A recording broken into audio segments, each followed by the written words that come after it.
ఓం మహాగణాధిపతయే నమ. ఓం గురుభ్యో నమ. ఓం శ్రీమాత్రే నమ. అరుణాం కరుణాతరంగితాక్షీం ధృతపాశాంకుశపుష్పబాణచాపాం అనిమాదిభిరావృతాం మయూకైః అహమిత్యేవ విభావయే భవాని. శ్రీమాత్రే నమ. ప్రేక్షకులకి ఆ లలితాంబిక అమ్మవారి యొక్క అనుగ్రహం పరిపూర్ణంగా కలగాలని మనస్ఫూర్తిగా కోరుకుంటూ మనం ఈరోజు చాలామంది ఈ యొక్క దోషాలని ఉన్నాయని చెప్పి తెలుసుకొని ఊతగా భయపడిపోతూ ఉంటారు. చాలా సింపుల్గా రూపాయి ఖర్చు లేకుండా మీరు ఇంట్లోనే ఉండి ఎలా చేసుకోవాలి, లేదు మేము సంపన్న పరులము అనుకుంటే ఎటువంటి పూజాది కార్యక్రమాలు మీకు మీరుగా చేసుకోవడమో లేకపోతే ఎవరినైనా పురోహితులను పిలిపించుకొని చేసుకోవడం ఎలా చేసుకోవాలి అనేటువంటి విషయాలని ఇప్పుడు మనం చెప్పుకోబోతున్నాం. అవి ఏమిటి అంటే, ఎందుకంటే చాలామంది అడిగారు నన్ను ఈ 5 అంశాలు ఒకే దాంట్లో కలిపి చెప్పండి, ఒక్కొక్కటి విడిగా కాకుండా. అందుకని నేను చెప్తున్నాను. ఒకటి, సర్పదోషం. చాలా భయపడిపోతుంటారు. దీనిలో కాలసర్పదోషం అంటుంటారు, కానీ కాలసర్పదోషం జన్మజాతకానికి అప్లై చేయకూడదు. దేశకాల గోచారాలకి ఇది ఎక్కడా లేదు పరాశర దీంట్లో, గుర్తుపెట్టుకోండి. ఇక రెండవది మాతృ పితృదోషాలు, అంటే 3 అయ్యాయి. 4వది దేవతా శాపాలు, 5వది స్త్రీ శాపము. ఇప్పుడు ఈ స్త్రీ శాపం ఎలా వస్తుంది, వీటన్నిటికీ ఏమిటి అనేటువంటి విషయాలు చెప్తుంది నేనైనప్పటికీ కూడా చెప్పిస్తుంది సాక్షాత్ లలిత అమ్మవారిగా భావిస్తూ ఒక్కొక్క లగ్నం గురించి డీటెయిల్గా నేను చెప్తాను. అలాగే ఎండింగ్లో అసలు జాతకమే లేని వాళ్ళకి ఎటువంటి సిమ్టమ్స్ ఉంటాయి, ఆ సిమ్టమ్స్ని బట్టి మీకు ఇది ఉంది అని అర్థం చేసుకుని మీరు ఎలా చేసుకోవాలని కూడా చెప్తాను. తులాలగ్నము, తులారాశి. తులవారికి గనక చూసుకున్నట్లయితే మీకు ఈ యొక్క పంచమాధిపతి ఎవరైతే ఉన్నారో శని అవుతాడు మీకు. ఆయన చతుర్థాధిపత్యం కూడా ఉంది. ఎందుకు చెప్తున్నా అంటే మాట, మీ లగ్నానికి అధిపతి శుక్రుడు అవుతాడండి. లగ్న పంచమ భాగ్యాధిపతి ఎప్పుడు కూడా ప్రొటెక్ట్ చేస్తుంటాయి ఆ జాతకుని ప్రొటెక్ట్ చేసేవి. అందుకే సర్వే త్రికోణ నేతారో గ్రహాహ శుభఫల ప్రదాహ అని చెప్పడం జరిగింది. అయితే ఈ ప్రొటెక్ట్ చేసేటువంటి వాటి మూలంగా ఏమవుతుంటుంది ఇక్కడ అని చెప్పి చూసుకున్నట్లయితే, మీ లగ్నాధిపతి కనుక శుక్రుడు సర్పదోషంలో పడ్డాడు అంటే కేతుతో కలవడము, లేకపోతే పాపగ్రహాల మధ్యన అంటే శని కుజ బుధ కుజ పడ్డప్పుడు దిస్ ఈజ్ ఆల్సో సర్పదోష. దీనికి ఇంకొంత రాహుకేతులు కనెక్ట్ అయితే ఇంకా తీవ్రంగా ఉంటుంది. అప్పుడు ఏమవుతుంది అంటే యాన్స్టస్ ప్రాపర్టీ. నేను చాలామందిని చూశాను, తాతగారు రాస్తుండి దానికోసమే కోడి చుడు తిరుగుతున్నా అంటాడు. జీవితం అంతా కోడి చుడు తిరగడం అయిపోతుంది, ఎప్పుడో ముసలైపోయాక వస్తుంది. అప్పుడు ఏం చేసుకుంటాడండి మనిషి? అందుకని ఏంటి, పూర్వీకుల ఆస్తుల విషయంలో పూర్వజన్మలో ఎక్కడో దోషం జరిగింది, అందుకని అది ఇలా వెంటాడుతూ ఉంటుంది. కొంతమంది, నేను చాలామంది చూసాను, 100 ఎకరాలు పేరుకి, నాకు 100 ఎకరాలు ఉందంటాడు, కోడి చుడు తిరుగుతూనే ఉంటాడు ఒక 20-30 ఏళ్ళు. అది ఒక ముందు ఒక సాగదు ముందుకి, దాంట్లో ఏం పండించుకొని ఇట్లాంటివన్నీ ఇస్తూ ఉంటుంది. అంటే పూర్వీకుల ఆస్తులు. లేకపోతే యాక్సిడెంట్ అవ్వడం, కొంతమంది చూడండి పెద్ద యాక్సిడెంట్ అయ్యి మంచాన పడుతూ ఉంటారు. అంటే ఇవన్నీ మీకు ఎందుకు చెప్తున్నానంటే చాలా సింపుల్గా తగ్గించుకోవచ్చు అండి. ఏం భయపడాల్సిన పని లేదు వీటిలో. చాలా సింపుల్గా, ఏమీ లేదు. చక్కగా మీరు శుక్రుడు ఏ గ్రహాల ద్వారా ఇబ్బంది పడ్డాడో ఆ గ్రహాలకు సంబంధించిన దీపారాధన చేయండి చాలు. లేదు, చక్కగా అమ్మవారి లలితాసహస్రనామం నిత్యము పారాయణం చేసుకోండి, లేకపోతే వినండి. సింపుల్, ఏమీ లేదు, సింపుల్, క్లియర్ అయిపోతుంది. సర్పగ్రహాల దగ్గర అంటే నాగప్రతిష్ఠ దగ్గరికి వెళ్ళి చేసుకోండి. ఇక మాతృపితృ దోషాలు, శని ద్వారా మాతృదోషము, శని చంద్రుల ద్వారా మాతృదోషము, పితృదోషం బుధ రవుల ద్వారా ఏర్పడుతుంది. శుభగ్రహమైనా పాపగ్రహమైనా పాడైతే అది ఇచ్చే రిజల్టే, అది గుర్తుపెట్టుకోండి. బుధుడు మనకి ఎందుకు మీకు, అందుకని మీకు స్టార్టింగ్లో సర్వత్రికోణ నేతారో అన్నా, ఎందుకంటే వాళ్ళు శుభులే అయినప్పటికీ కూడా చాలామంది అనుకుంటారు, ఏమండి నాకు తులాలగ్న జాతకము, శని దశ వచ్చింది మంచిది కదా, సిద్ధ పంచమాధిపతి, శుక్రదశ వచ్చింది లగ్నాధిపతి కదా, భాగ్యాధిపతి అయినటువంటి బుధ మహాదశ వచ్చింది భాగ్య వ్యయాధిపతి, నాకేంటి అద్భుతం అనుకుంటారు. కాదు, అది బాగుంటేనే అద్భుతం.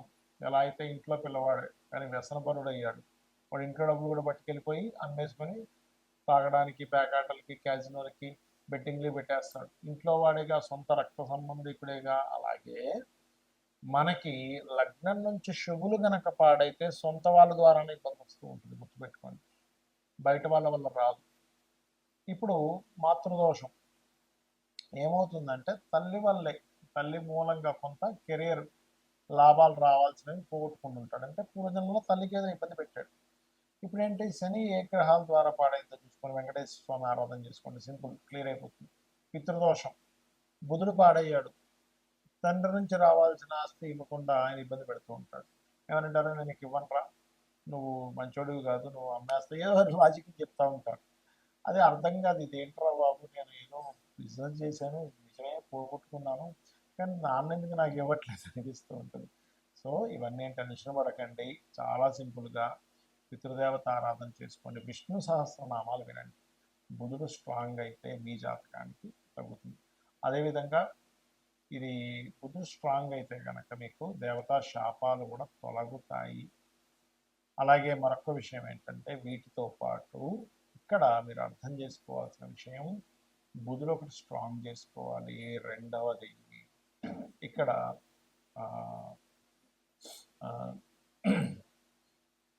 ఎవరికైనా కానీ ఈ శాపాల్లో ప్రధానంగా ఒక్కోసారి చూడండి స్త్రీ శాపం ఉంటుంది.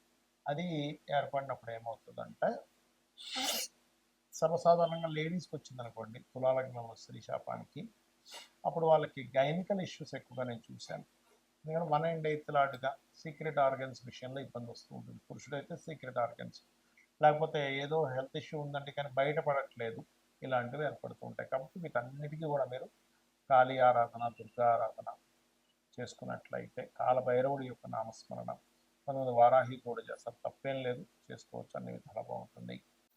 మరి జాతకం లేదు కానీ నాకు ఏదో దోషం ఉందని అనిపిస్తుంది అన్నప్పుడు సింటమ్స్ ఏంటి? మొట్టమొదటిగా మనం సర్పదోషాన్నే తీసుకుందాం. సర్పదోషం యొక్క సింటమ్స్ ఎలా ఉంటాయంటే, మీరు ఎంతో ప్రయత్నం చేస్తుంటారు, ఎంతో మంచి వాళ్ళు అయినా కూడా చాలామంది అంటుంటారు చూడండి, నేను ఎవ్వరికీ అన్యాయం చేయలేదండి, కానీ ఎందుకు నాకు ఇలా ప్రతికూలంగా ఉంది, నేను ధర్మంగా ఉన్నాను, దేవాలయాలకు వెళ్తున్నాను, నిత్య పూజ చేసుకుంటున్నాను, నిత్య దీప ఆరాధన చేస్తున్నాను, గాయత్రి చేస్తున్నాను, ఎందుకు అనుకూలించట్లేదు అంటుంటారు. అంటే మీకు కాలం అనుకూలించట్లేదు, దాన్ని కాల సర్పదోషము అంటారు. అయితే ఈ కాల సర్పదోషము దేనికి? అందరూ అనుకునేది ఉట్టి కాల సర్పదోషం కాలానికి. అంటే ఏంటి? ఈ దేశంలో మనకి వర్షాలు వస్తాయి, తుఫాన్లు వస్తాయి, ఇలాంటి వాటికి చెప్పాలి. కానీ ఈ కాలసర్ప యోగంలో ఉన్నప్పుడు మీకు ఎఫెక్ట్ ఉంటుందా అంటే, దేశకాల పరిస్థితులు మనకి చూడండి, కరోనా వచ్చింది, జనరల్గా అందరికీ ఎఫెక్ట్ ఉంటుంది. అప్పుడు మీ ఒక్కరికని కాదు, కాలసర్ప దోషం అనేది అందరికీ ఎఫెక్ట్ ఇచ్చేది. ఇది కాలంలో ఏర్పడినప్పుడు తుఫాన్లని ఇవన్నీ అని సర్పదోషం ఉంది. అప్పుడు ఏమవుతుంటుంది అంటే, మీకు ఎప్పుడు ఎక్కడో దగ్గర ఒక శత్రువు, ఒక ఈర్షపడేవాడు, మనం అంటే నచ్చనివాడు, మనం ఎంత ధర్మంగా ఉన్నా సరే నచ్చనివాడు, ప్రతి దాంట్లో ఇన్వాల్వ్ అయిపోయి వాడు మనల్ని ఒక సర్పంలాగా మనల్ని ఎప్పుడు అక్కడి నుంచి తొలగిద్దామా అని మన మీద ప్లాన్ చేస్తూ ఉంటాడు. అదేంటంటే మనం పూర్వజన్మలో చేసిన కర్మ.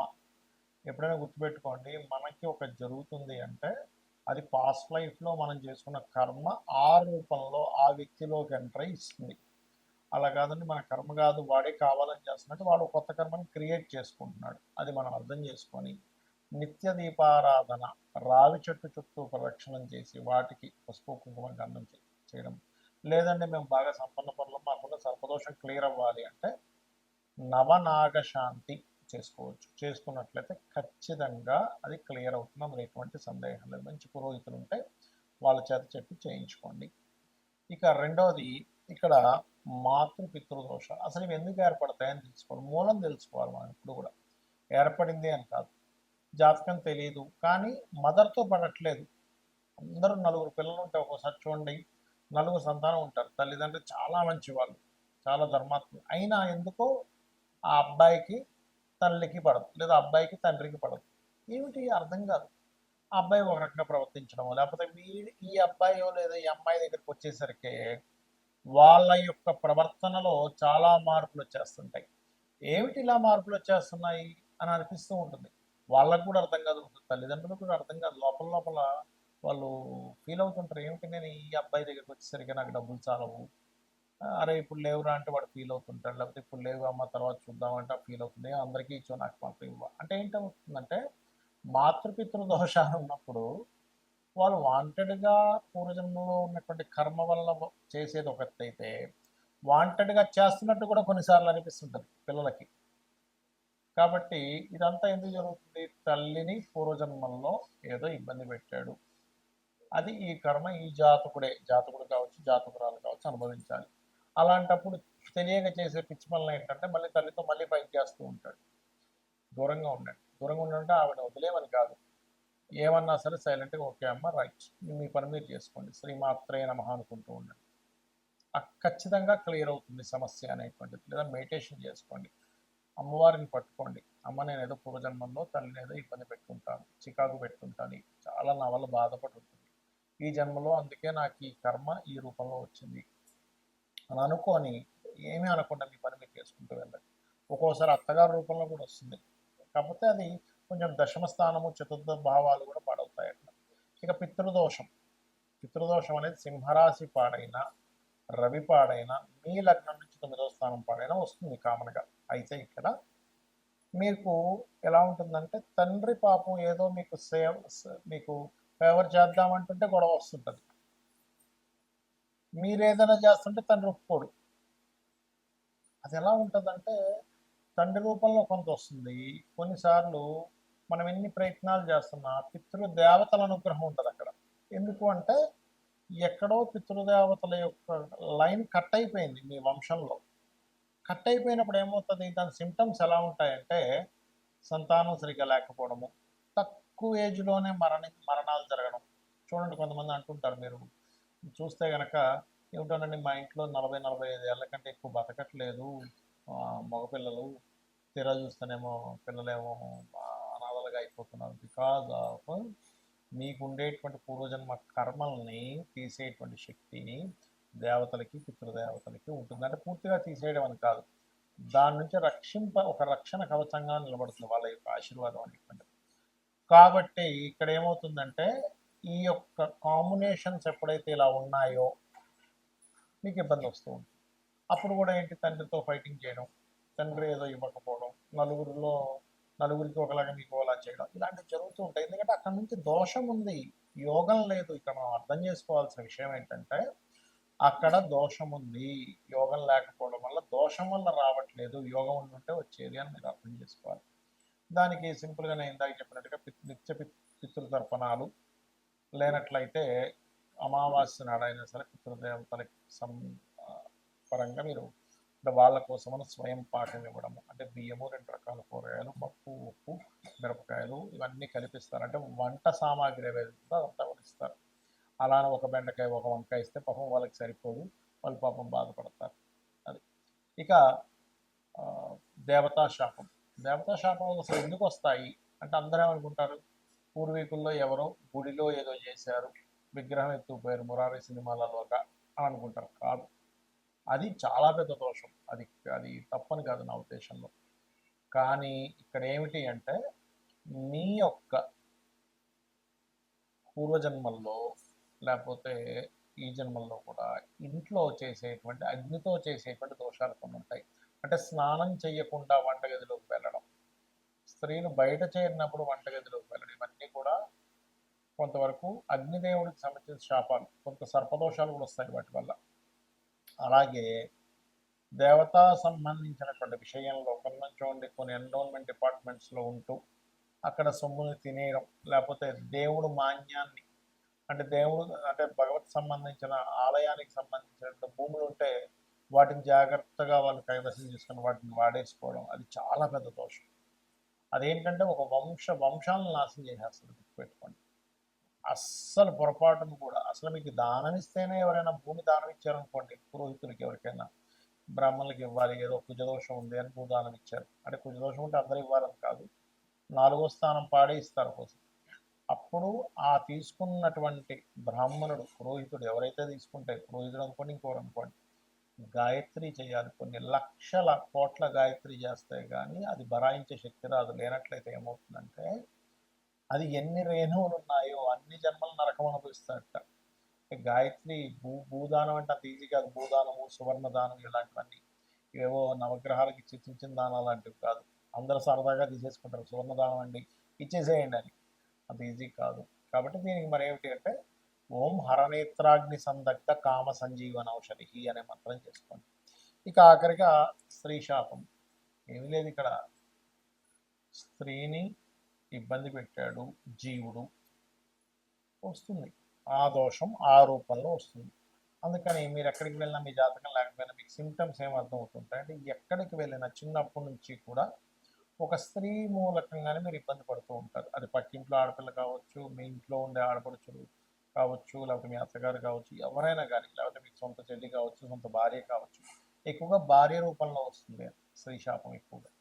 అందుకే లేదా వివాహ శాపం వివాహ రూపంలో వస్తుంది కొంతమందికి.